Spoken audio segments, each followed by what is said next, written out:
Japan की राजधानी Tokyo के निशिकसाई क्षेत्र में छत्रपति शिवाजी महाराज की भव्य प्रतिमा का अनावरण किया गया। इस ऐतिहासिक समारोह में अयोध्या ट्रस्ट के अध्यक्ष आनंद गिरी महाराज और महामंडलेश्वर श्री श्री 1008 बाबा कालीदास ने प्रमुख अतिथि के रूप में भाग लिया। इस आयोजन का संचालन पुणेकर और इंडो जापान ग्रुप द्वारा किया गया। आपको बता दें कि 9 फीट ऊंची, 8 फीट लंबी और 4 फीट चौड़ी इस प्रतिमा का वजन लगभग 400 किलोग्राम है।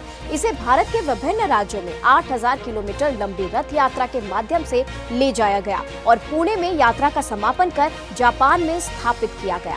विशिष्ट अतिथियों की उपस्थिति इस अवसर पर कई गणमान्य व्यक्ति उपस्थित रहे, जिनमें प्रमुख रूप से अयोध्या राम मंदिर ट्रस्ट के अध्यक्ष आनंद गिरी महाराज, महामंडलेश्वर श्री श्री 1008 बाबा कालीदास, हरियाणा सांपला से भारत सरकार के रेल मंत्रालय के प्रादेशिक सलाहकार doctor Aditya Patkarao, London book of records के अध्यक्ष अविनाश सकुंडे, जापान के पूर्व विधायक योगेंद्र पुराणिक, स्थानीय जापानी विधायक और भारतीय मूल के जापानी नागरिकों की उपस्थिति उल्लेखनीय रही, जहां धार्मिक और सांस्कृतिक संदेश दिया गया। इस अवसर पर आनंद गिरी महाराज ने धर्म और संस्कृति की रक्षा का संदेश देते हुए कहा, प्रत्येक व्यक्ति को अपने धर्म और संस्कृति की रक्षा के लिए सतत प्रयासरत रहना चाहिए।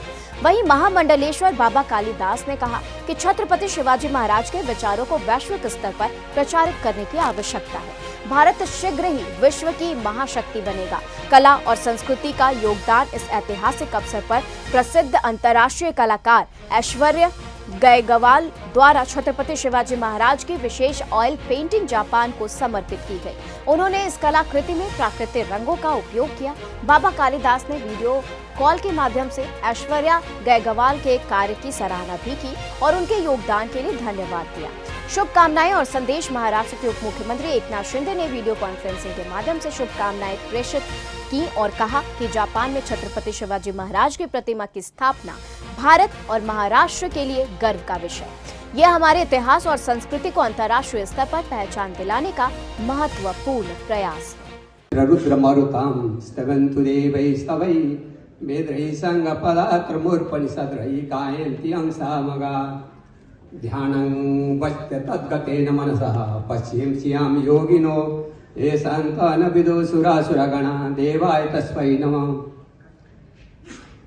मंच उपस्थित पूज्य संत शिरोमणि गोविंद गिरी जी महाराज का चरणों में दंडवत नमो नारायण करते हुए सभी मंच उपस्थित सबको नमन।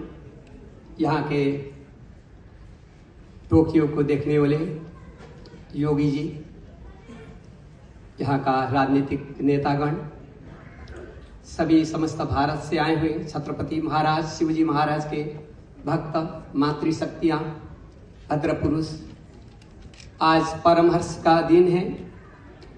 महाराज विश्व सम्राट चक्रवर्ती महाराज छत्रपति शिवाजी महाराज का आज जापान का टोक्यो में डिजिटल प्रतिमा का उद्घाटन हुआ है। जिस समय भारत अंधकार ड्राक का रूप में चल रहा था, उस समय महाराज छत्रपति शिवाजी महाराज ने एक धर्म, संस्कृति, कला, साहित्य, रत्न, भारत को बचाने का कोई कसर नहीं छोड़ा।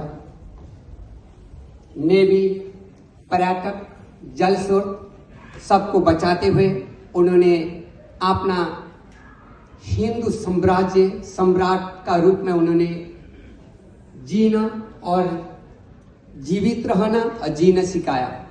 ऐसे महान दूरदर्शी सम्राट चक्रवर्ती को नमन करते हुए मैं यही बोलना चाहता हूँ, 1-1-11 बन करके सब मजबूत हो, 1-1-2 सिंगल न रहे।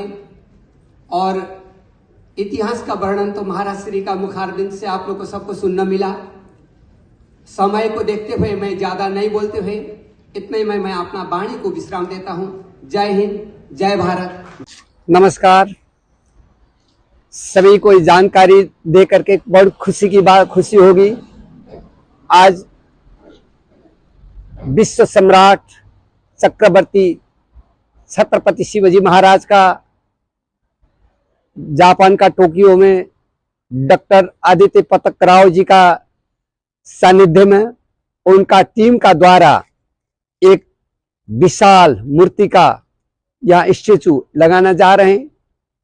इंडो इंडिया जापान की तरफ से सभी यहाँ आज सम्राट चक्रवर्ती छत्रपति शिवाजी महाराज ने देश और विदेश में धर्म, संस्कृति, कला, साहित्य, जाति, जनजाति, आदिवासी संपूर्ण को और नेवी जैसे और जल का संरक्षण करने में उन्होंने मार्ग दिशा दिखाया।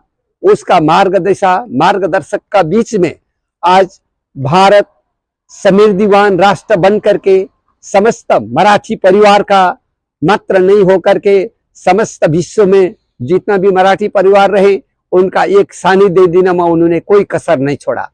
उस महान दिव्य पवित्र आत्मा को आज ये डॉक्टर आदित्य पतक राव जी का टीम द्वारा अमेरिका, लंदन, जर्मनी, सिंगापुर और आज जापान, थाईलैंड जैसे राष्ट्र में सभी जगह में आज स्टेचू लगा करके उनका समृद्धि, उनका कीर्ति, प्रतिष्ठा, संस्कृति, कला, साहित्य आदि संपूर्ण को उन्होंने बचाने का प्रयत्न किया।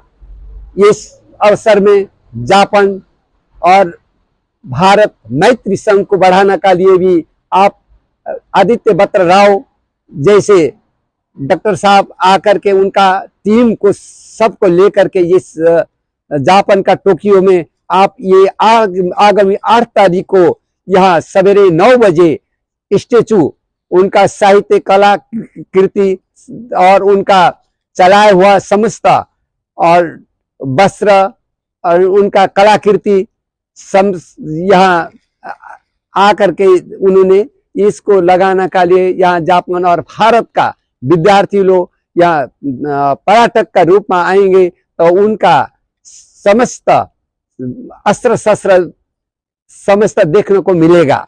उनका वस्त्र जो कला, कीर्ति, साहित्य था, रत्न था, उसको प्रदर्शन करने को सबको मिलेगा। वो भी देखने का लिए एक कलाकृति भी बनाएंगे। और आगामी 8 तारीख को यहाँ के नेता और व्यवसाय करने वाला व्यापारी, उद्योगपति सभी इसमें भाग लेंगे। इसमें मैं भी भाग लेने का लिए यहाँ पहुंचा हूँ। इसीलिए सभी का लिए यहाँ आए और इसमें भाग लें और देश भारत को